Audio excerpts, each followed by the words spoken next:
27 Januari, tanggal yang menyimpan jejak duka dan pengorbanan. Sejarah kerap mencatat tanggal-tanggal tertentu sebagai saksi bisu penderitaan manusia. 27 Januari adalah salah satunya. Di berbagai belahan dunia, hari ini menandai peristiwa-peristiwa tragis yang memperlihatkan betapa rapuhnya kehidupan manusia ketika berhadapan dengan perang, kegagalan teknologi, dan kecelakaan besar. Jejak duka yang tertinggal tidak hanya membentuk ingatan kolektif, tetapi juga memengaruhi arah sejarah dan kebijakan di masa depan. Salah satu tragedi terbesar yang berakhir pada tanggal ini adalah pengepungan Leningrad dalam Perang Dunia Kedua.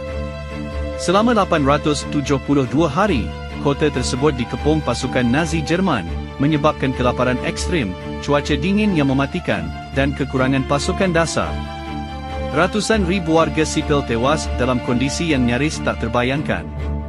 Pada 27 Januari 1944, pasukan Soviet akhirnya berhasil mengakhiri pengepungan itu. Meski pembebasan membawa harapan, penderitaan yang berlangsung hampir 2,5 tahun menjadikan peristiwa ini sebagai salah satu tragedi kemanusiaan terbesar dalam sejarah perang moden. 2 dekade kemudian, 27 Januari 1967 mencatat tragedi berbeza, kali ini dalam dunia sains dan teknologi.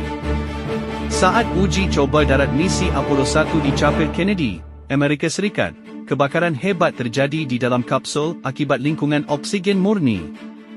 3 astronaut, Gus Grissom, Edward White, dan Roger Chaffee tewas seketika. Tragedi ini mengguncang NASA dan menjadi titik balik penting dalam peningkatan standar keselamatan penerbangan antariksa. Di Indonesia, 27 Januari 1981 dikenang sebagai Hari Kelam Kecelakaan Laut Tampomas II. Kapal feri tersebut terbakar dan tenggelam di perairan utara Jawa setelah ledakan di ruang mesin. Sekitar 580 penumpang dan awak kapal tewas, menjadikannya salah satu kecelakaan laut paling fatal dalam sejarah Indonesia. Rangkaian peristiwa ini menunjukkan bahawa 27 Januari bukan sekadar tanggal, melainkan pengingat tentang harga mahal yang dibayar manusia di tengah konflik, kemajuan, dan kelalaian.